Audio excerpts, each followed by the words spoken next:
Welcome to the Prayagraj institute. आज हम लोग बात करेंगे बायोलॉजी से संबंधित अति महत्वपूर्ण प्रश्नों के बारे में। हमारे सामने जो ये पहला प्रश्न है, पहला प्रश्न ये है कि स्लीप एपनिया, इस शब्द को ध्यान से देखिए। स्लीप एपनिया एक भयंकर निद्रा दोष है, मतलब नींद की एक बीमारी है जिसमें लोग, पहला ऑप्शन है, निद्रा में चलते हैं बिना इस ज्ञान के कि वे क्या कर रहे हैं। मतलब नींद में चलते रहते हैं, उनको पता ही नहीं चलता कि वो क्या कर रहे हैं। तो पहला ऑप्शन ये है। दूसरा ऑप्शन है, निद्रा में आंखें आधी खुली होती हैं। कुछ लोगों को आप लोगों ने देखा होगा, आधी आंख खोल के वो सोते हैं। तो क्या इस बीमारी को स्लीप एपनिया कहते हैं? या सी ऑप्शन है, निद्रा में बार बार थोड़ी थोड़ी देर के लिए श्वास बाधित होता रहता है। मतलब नींद में थोड़ी थोड़ी देर में सांस जो है वो रुकती रहती है। क्या इस कंडीशन को स्लीप एपनिया बोलते हैं?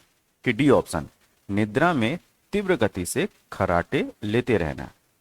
तो इसका सही उत्तर है ऑप्शन नंबर सी। वैसे लोग जो नींद में, जिनकी प्रॉब्लम ये होती है कि नींद में थोड़ी थोड़ी देर के लिए उनकी सांस रुकती है, इस कंडीशन को बोलते हैं स्लीप एपनिया। तो इसको याद रखिएगा। तो ऑप्शन नंबर सी, क्या निद्रा में बार बार थोड़ी थोड़ी देर के लिए श्वास बाधित होता रहता है, किसमें? स्लीप एपनिया में। अगला प्रश्न, मानव शरीर में सर्वाधिक प्रचुरता में पाया जाने वाला तत्व कौन सा है? तो आपको बताना है कि ह्यूमन बॉडी में मैक्सिमम अमाउंट में पाया जाने वाला एलिमेंट। तो यहाँ पे चार ऑप्शन है, लौ, आयरन, या दूसरा ऑप्शन है सोडियम, सी है ऑक्सीजन, और डी ऑप्शन है आयोडीन। इसका सही उत्तर है ऑक्सीजन। तो मानव शरीर में सर्वाधिक प्रचुरता में पाया जाने वाला तत्व है ऑक्सीजन। तो इसको आप याद रखिएगा, ये एमपीपीएससी प्रीलिम्स में भी ये प्रश्न पूछा जा चुका है। तो मानव शरीर में सर्वाधिक प्रचुरता में पाया जाने वाला तत्व है ऑक्सीजन। द प्रयागराज इंस्टीट्यूट के द्वारा टेस्ट सीरीज ऑर्गेनाइज्ड है, जिसमें 20 टेस्ट हैं, 12 टॉपिक वाइज टेस्ट हैं और 8 फुल लेंथ टेस्ट है। इस टेस्ट की जो फीस रखी गई है मात्र 499 रखी गई है। और ये जो टेस्ट है, इस टेस्ट के 2 क्लास बनाए गए हैं, जो 12 टॉपिक वाइज हैं, जिसमें से 8 आपके सब्जेक्ट वाइज होंगे, जैसे हिंदी, अंग्रेजी, विज्ञान, सामान्य ज्ञान, सामान्य कंप्यूटर, सामान्य प्रबंधन, सामान्य गणित, सामान्य तार्किक अभियोगिता। इसके बाद जो 4 टेस्ट होंगे वो 2-2 सब्जेक्ट के कॉम्बिनेशन से लिए जाएंगे, जिसमें 3 फरवरी को जो टेस्ट होगा सामान्य हिंदी, सामान्य अंग्रेजी, 6 फरवरी को जो टेस्ट होगा सामान्य विज्ञान, सामान्य ज्ञान, 9 फरवरी का जो टेस्ट होगा सामान्य कंप्यूटर और सामान्य प्रबंधन। इसके साथ जो 12 फरवरी को जो टेस्ट होगा सामान्य गणित और सामान्य तार्किक अभियोगिता, इन 2-2 सब्जेक्ट को कंबाइन करके ये 4 टेस्ट होंगे। जो फुल लेंथ टेस्ट होगा उनकी संख्या हमने 8 रखी है, जिसकी शुरुआत 15 फरवरी से होगी। तो 15 फरवरी से लेके 8 मार्च तक फुल लेंथ टेस्ट होंगे, जिनकी टाइम जो है वो 3 घंटे रखे जाएंगे और नंबर ऑफ क्वेश्चन जो है वो 200 होंगे। तो नंबर ऑफ क्वेश्चन होंगे 200 क्वेश्चन और समय होगा 3 घंटों का। इस टेस्ट को देने के लिए आपको करना क्या है कि आप गूगल प्ले स्टोर में जाइए और वहां पे द प्रयागराज इंस्टीट्यूट ऐप को डाउनलोड कीजिए। अगर इस टेस्ट से रिलेटेड कोई और आपको जानकारी लेना हो तो ये जो नंबर दिया गया है 8931011625 और दूसरा जो नंबर है 7999325258 पे आप कांटेक्ट कर सकते हैं। इसके साथ में अगर आपको कॉल करना है तो आप ये जो नंबर है 8318116258 पे कर सकते हैं। अब चलते हैं आगे के प्रश्न में। चिकित्सीय भाषा में गोल्डन आवर का संबंध क्या है, या ये कहा जाए कि गोल्डन आवर का मतलब क्या होता है मेडिकल साइंस में। तो पहला ऑप्शन है, कैंसर के अंतिम चरण को गोल्डन आवर बोलते हैं। दूसरा ऑप्शन है, गर्भ में शिशु की जानकारी को गोल्डन आवर बोलते हैं। कि तीसरा ऑप्शन है सी, हृदय घात से रिलेटेड है ये। या डी, वास्तव में बच्चे के जन्म लेने से संबंधित ये शब्द है। तो इसका सही उत्तर है कि गोल्डन आवर का संबंध हृदय घात से, हार्ट अटैक से है। तो हार्ट अटैक को जो है ये याद रखिएगा, ठीक, कि गोल्डन आवर किससे रिलेटेड है? हृदय घात से। अगला प्रश्न, बीएमडी, ध्यान दीजिए, बीएमडी परीक्षण किया जाता है। तो बीएमडी परीक्षण किसके लिए किया जाता है? पहला ऑप्शन है गठिया हेतु, अस्थि रंध्रता है, ठीक है, रंध्रता नहीं है, अस्थि रंध्रता है, अस्थि रंध्रता हेतु, अस्थि मलेशिया हेतु, या इनमें से कोई नहीं। तो इसका सही उत्तर है ऑप्शन नंबर बी, अस्थि रंध्रता हेतु हम बीएमडी परीक्षण करते हैं। अगला क्वेश्चन, जो मनुष्य यह नहीं समझ पाता है कि कब उसे भोजन करना रोक देना चाहिए, वह किस बीमारी से पीड़ित होता है? तो जिसको ये संज्ञान न रहे कि उसको जो है खाना जो है कब रोक देना चाहिए, बस वो खाते जाता है खाते जाता है, तो वह किस बीमारी से पीड़ित होता है? ठीक, तो ऑप्शन है बुलिमिया, दूसरा ऑप्शन है मधुमेह, तीसरा ऑप्शन है एनोरेक्सिया नर्वोसा, और डी ऑप्शन है अति अम्लता। तो इसका सही उत्तर है ऑप्शन नंबर ए। तो ऐसे लोग जो है वो बस खाते जाते हैं और वो काफी ज्यादा वेट गेन लेते हैं, तो वेट गेन करते हैं और बहुत मोटे हो जाते हैं, ठीक है। तो ऐसे लोग जो है वो बुलिमिया नामक बीमारी से पीड़ित होते हैं। तो ऑप्शन नंबर ए याद रखिएगा। अगला प्रश्न, विटामिन ई का महत्वपूर्ण स्रोत निम्नलिखित में से क्या है? ताड़ का तेल, नारियल का तेल, गेहूं अंकुर का तेल, ठीक है, या अंकुरित गेहूं से निकला हुआ तेल, या राई सरसों का तेल, ठीक है। तो ऑप्शन नंबर सी इसका सही उत्तर है, गेहूं अंकुर का तेल, ठीक है, उसमें विटामिन ई होता है। अगला, हेलने के, ये सूप नहीं है, यह लूप है, ठीक है, ये याद रखिए, हेलने के लूप में इनमें से किसका पुनः अवशोषण होता है? तो जल या sodium chloride, glucose, potassium, urea तथा सोडियम क्लोराइड। तो इसका सही उत्तर है ऑप्शन नंबर ए, जल and sodium chloride NaCl। Next, मानव में एडेनिन और ग्वानिन के उपापचय के अपशिष्ट किस पदार्थ के रूप में उत्सर्जित होते हैं? तो आपको बताना है कि ह्यूमन बॉडी में एडेनिन और ग्वानिन के मेटाबॉलिज्म से जो एक्सक्रीटरी सब्सटेंस है वो क्या एक्सक्रीट होता है? तो ऑप्शन है अमोनिया, यूरिया, यूरिक अम्ल और प्रोटीन्स। इसका सही उत्तर है option number C, uric acid. तो एडेनिन और ग्वानिन के मेटाबॉलिज्म से जो पदार्थ अपशिष्ट पदार्थ के रूप में उत्सर्जित होता है वो है ऑप्शन नंबर सी, यूरिक अम्ल। अगला प्रश्न, मनुष्य का यकृत क्षीण हो जाए तो, ध्यान दीजिए, मनुष्य का यकृत अगर क्षीण हो जाए तो रुधिर में इनमें से किसकी मात्रा बढ़ने की संभावना होगी? पहला ऑप्शन है अमोनिया, बी है यूरिया, सी है यूरिक अम्ल, और डी ऑप्शन है प्रोटीन्स। इसका सही उत्तर है ऑप्शन नंबर एक, अमोनिया। और अमोनिया का केमिकल फॉर्मूला क्या है? NH3। नेक्स्ट, नाइट्रोजनी एवं अन्य उत्सर्जी पदार्थों का बहिष्कार होता है किसमें? श्वसन में, परिसंचरण तंत्र में, या परिसंचरण में, उत्सर्जन में, या पोषण में? तो ये क्वेश्चन बहुत ही आसान है जी, इसका उत्तर है ऑप्शन नंबर सी, उत्सर्जन में नाइट्रोजनी और अन्य उत्सर्जी पदार्थों का बहिष्कार होता है। अब आते हैं अगले प्रश्न में, मूत्र की मात्रा का नियंत्रक कौन है? आपको बताना है कि इनमें से कौन मूत्र की मात्रा, यूरिन की मात्रा या उसकी जो क्वांटिटी है उसको कंट्रोल करता है। तो ऑप्शन है ADH एवं एल्डोस्टेरोन, बी ऑप्शन है केवल ADH, सी ऑप्शन है एल्डोस्टेरोन, और डी ऑप्शन है ADH एल्डोस्टेरोन एवं टेस्टोस्टेरोन। इसका सही उत्तर है ऑप्शन नंबर ए, ठीक, ADH एवं एल्डोस्टेरोन, इन दोनों का काम जो है मूत्र की मात्रा का कंट्रोल करना।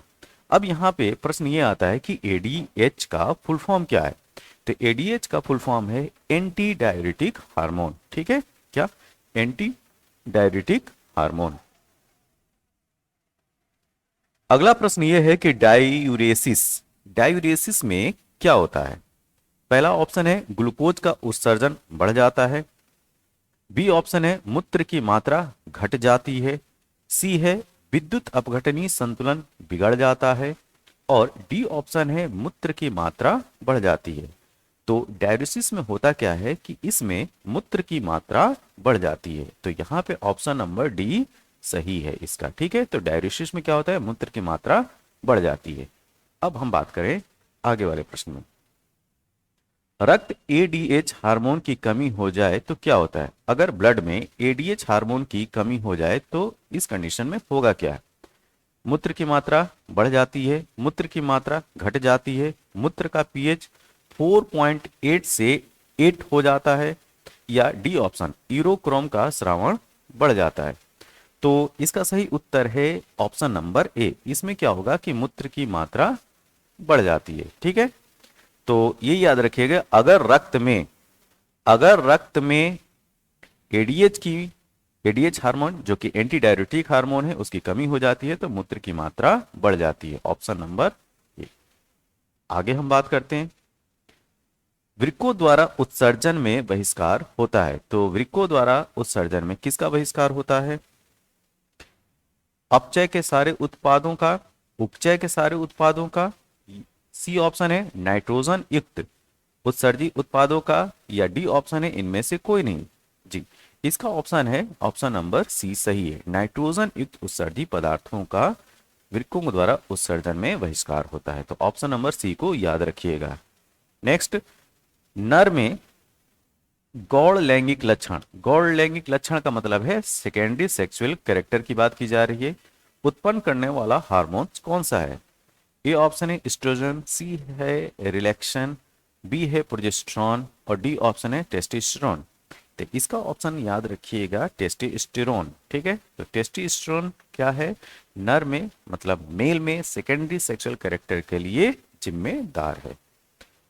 अगला प्रश्न, रजो चक्र या मैस्टुरेशन साइकिल, ठीक है, मेंस्ट्रुएशन साइकिल की बात की जा रही है, ठीक है, का नियमन रेगुलेट करने वाली ग्रंथि कौन सी है? तो जो मेंस्ट्रुएशन साइकिल होती है उसको रेगुलेट करने वाली ग्रंथि का नाम बताना है। ऑप्शन है अग्नाशय, बी ऑप्शन है पैराथायराइड, सी ऑप्शन है पीयूष ग्रंथि, और डी है पीनियल बॉडी। इसका सही उत्तर है पिट्यूटरी ग्लैंड या पीयूष ग्रंथि। रेगुलेट करने का काम, मेंस्ट्रुएशन साइकिल को रेगुलेट करने का काम पीयूष ग्रंथि करती है। आगे, सिफिलिस रोग का रोगजनक है, इसका मतलब सिफिलिस रोग किसकी वजह से होता है? उस पैथोजेंस का नाम बताना है जिसकी वजह से सिफिलिस होता है। तो नर्सेरिया गोनोरियाई पहला ऑप्शन, ट्रेपेनोमा पैरिडम दूसरा, हर्पिस सिंप्लेक्स सी ऑप्शन है, और डी ऑप्शन है ट्राइकोमोनास वेर्जिनलिस। तो इसका सही उत्तर है option number B, treponema pallidum. Next, फेफड़ों में रुधिर एवं कोष्ठकी वायु के बीच गैसीय विनिमय किस प्रक्रिया द्वारा होता है? ऑप्शन है सामान्य विसरण मतलब सिंपल डिफ्यूजन, बी है परासरण मतलब ऑस्मोसिस, सी है चेस्ट अवागमन एक्टिव ट्रांसपोर्ट, ठीक है, और डी ऑप्शन है ये सब। तो इसका उत्तर याद रखिएगा ऑप्शन नंबर एक, सामान्य विसरण। तो फेफड़ों में रुधिर एवं कोष्ठकी वायु के बीच जो गैसीय विनिमय मतलब कि गैसेस जो एक्सचेंज होता है उस प्रोसेस को बोलते हैं सामान्य विसरण, सिंपल डिफ्यूजन के द्वारा होता है। नेक्स्ट, जब ग्लूकोज का किण्वन ईस्ट द्वारा होता है, ठीक है, यहां पे बात की जा रही है कि जब फर्मेंटेशन, ग्लूकोज का फर्मेंटेशन ईस्ट के द्वारा होगा तो अंतिम उत्पाद, अंतिम प्रोडक्ट क्या बनेगा? ठीक है, पहला ऑप्शन है मेथनॉल तथा CO2 मतलब कार्बन डाइऑक्साइड, बी ऑप्शन है H2O तथा CO2 मतलब पानी और कार्बन डाइऑक्साइड, सी ऑप्शन है एथनॉल और CO2, और डी ऑप्शन है इथनॉल तथा जल। इसका सही उत्तर है ऑप्शन नंबर सी, इथनॉल तथा CO2। नेक्स्ट, कार्बन मोनोऑक्साइड का विषैला प्रभाव इसलिए होता है कि हीमोग्लोबिन से जुड़ने की इसकी तत्परता ऑक्सीजन की अपेक्षा होती है। जैसा हम जानते हैं कि कार्बन मोनोऑक्साइड एक विषैली गैस है, ठीक, और इसका विषैलापन या जो इसका जो टॉक्सिक इफेक्ट है वो किसकी वजह से होता है? तो इसमें कारण यह है कि हीमोग्लोबिन से इसकी जो जुड़ने की तत्परता है, मतलब उस हीमोग्लोबिन के साथ बॉन्ड बनाने की इसकी जो टेंडेंसी है वो ऑक्सीजन की अपेक्षा कैसी है? तो पहला ऑप्शन है 2 गुना है, दूसरा है 1000 गुना है, सी ऑप्शन है 200 गुना, और डी ऑप्शन है 20 गुना है। तो इसका सही उत्तर है ऑप्शन नंबर सी, 200 गुना, ठीक है, 2 टाइम्स ज्यादा वो जल्दी कार्बन मोनोऑक्साइड जो है हीमोग्लोबिन से बॉन्ड करता है ऑक्सीजन के कंपेयर में। तो ऑप्शन नंबर सी याद रखिएगा। नेक्स्ट, ग्लाइकोलिसिस में एटीपी के दो अणुओं के अतिरिक्त दो अन्य अणु किसके बनते हैं? आप लोग को पता होना चाहिए कि सेलुलर रेस्पिरेशन का पार्ट है ग्लाइकोलिसिस। तो ग्लाइकोलिसिस में एटीपी के दो अणुओं के अलावा जो दो अन्य अणु बनते हैं उनका आपको नाम बताना है। तो पहला ऑप्शन है NADPH2, दूसरा है हाइड्रोजन परमाणु, सी ऑप्शन है ADP और डी ऑप्शन है NADH2। देखिए, पहला ऑप्शन है NADPH2, ठीक, इसमें H लगा है, और डी ऑप्शन है NADH2, ठीक है, इसमें भी H लगा है। तो इन दोनों में डिफरेंस क्या है? इन दोनों में डिफरेंस है कि इसमें है P और इसमें P नहीं है। P मतलब फॉस्फेट की बात की जा रही है, ठीक है। तो ग्लाइकोलिसिस में एटीपी के दो अणुओं के अतिरिक्त दो अन्य अणु किसके बनते हैं? यहां पे आपको याद रखना है ऑप्शन नंबर डी, NADH2। तो NADH2 है क्या? ये है निकोटिनामाइड एडेनिन डाइन्यूक्लियोटाइड, ठीक, इसका फुल फॉर्म होता है। नेक्स्ट, ऊर्जा के लिए कोशीय ईंधन के विघटन को कह सकते हैं, ठीक है। तो एनर्जी के लिए जो सेलुलर फ्यूल है उसके विघटन को आप क्या कहेंगे? क्या यह जैव रासायनिक जारण है, या ये कहें कि बायोकेमिकल कंबशन है, अपचय है, रिडक्शन है, या अंतःश्वसन है, या यह सब है? तो देखिए, जो ऊर्जा के लिए कोशीय ईंधन का जो विघटन कहलाता है, ठीक है, जो सेलुलर फ्यूल है उसका जो डिकम्पोजिशन है वो एक जैव रासायनिक क्रिया भी है, ठीक, या ये कहें जैव रासायनिक जारण भी है, अपचय भी है और इंटरनल रेस्पिरेशन भी है। तो इस हिसाब से इसका जो सही उत्तर होगा डी, ऑप्शन नंबर डी, ये सब। फॉस्फेट बॉन्ड ऊर्जा की अधिकतम मात्रा किस प्रावस्था में बनती है? आपको बताना है कि जो फॉस्फेट बॉन्ड ऊर्जा है उसकी मैक्सिमम अमाउंट कब बनती है? ग्लाइकोलाइसिस में कि अवायवीय श्वसन में? अवायवीय श्वसन का मतलब एक जो है ऑक्सीजनेटिक रेस्पिरेशन होता है, एक नॉन ऑक्सीजनेटिक होता है, ठीक है। तो या ये कहे एरोबिक और एनएरोबिक। तो अवायवीय का मतलब एनएरोबिक रेस्पिरेशन की बात की जाती है जिसमें ऑक्सीजन की जरूरत नहीं होती है। सी, शर्करा किण्वन, ठीक, मतलब शुगर फर्मेंटेशन, और डी ऑप्शन है क्रेब्स चक्र। तो इसका सही उत्तर है ऑप्शन नंबर डी, क्रेब्स चक्र में। आगे हम बात करते हैं अवायवीय श्वसन में कौन सी प्रक्रिया होती है, मतलब एनएरोबिक रेस्पिरेशन में कौन सी प्रोसेस होती है? क्या क्रेब्स चक्र होता है, कि ग्लाइकोलिसिस होता है, कि ऑक्सीडेटिव फास्फोराइलेशन होता है, या ये कहें ऑक्सीकृत फास्फोरीकरण, या डी ऑप्शन ग्लाइकोलिसिस एवं क्रेब्स चक्र? तो ध्यान रखिए एनएरोबिक रेस्पिरेशन का जो पार्ट है वो है ग्लाइकोलिसिस, जिसमें जो है वो ऑक्सीजन की आवश्यकता नहीं होती है। और ग्लाइकोलिसिस अगर आपसे पूछा जाए कि सेल में कहां होता है तो याद रखिएगा साइटोप्लाज्म में। किसमें? साइटोप्लाज्म या कोसा द्रव्य में ग्लाइकोलिसिस होती है। नेक्स्ट, आपसे पूछा जा रहा है कि ऑक्टोपस है, मतलब जो ऑक्टोपस जंतु है वो किस समूह से आता है? क्या एक आर्थ्रोपोड है, कि एक आइनोडर्म है, या हेमिकॉर्डेटा में आता है, या एक मोलस्क है? तो ध्यान रखिए जो ऑक्टोपस है एक मोलस्क है, ठीक है, ऑप्शन नंबर डी। ये कुछ इंपॉर्टेंट फैक्ट्स हैं। ये फैक्ट्स ये हैं कि कुछ हम जो है जंतुओं का वर्गीकरण उनके उत्सर्जी पदार्थ के आधार पर भी कर सकते हैं, मतलब वह अपने शरीर से किस तरीके का एक्सक्रेटरी मटेरियल या एक्सक्रेटरी सब्सटेंस को बाहर निकालते हैं। तो उत्सर्जी पदार्थों के आधार पर विभिन्न जंतुओं का जो वर्गीकरण किया गया है उसके 3 क्लास हैं, ठीक है।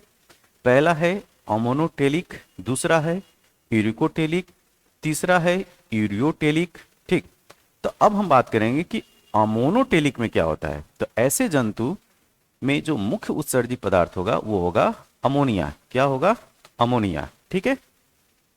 अब केवल जो उनका जो मुख्य उत्सर्जी पदार्थ जो अमोनिया है, इसमें वह कौन से जंतु आते हैं? तो इसमें आपको कुछ मछलियां मिल जाएंगी, कुछ क्रेस्टेशियंस मिल जाएंगे, जैसे झींगा, प्रॉन, ठीक है, वो क्रेस्टेशियंस में आते हैं। और कुछ प्रोटोजोआ जो होते हैं वो अमोनिया का सेक्रेशन करते हैं, ठीक है, एक्सक्रेशन करते हैं, सेक्रेशन नहीं एक्सक्रेशन करते हैं। तो मुख्य उत्सर्जी पदार्थ अमोनिया जिन जंतुओं में होता है उनको हम अमोनोटेलिक कहते हैं। उसके जो एग्जाम्पल हैं, कुछ मछलियां हैं, क्रिस्टेशियंस हैं और कुछ प्रोटोजोआ हैं, ठीक है। दूसरा क्लास है यूरिकोटेलिक।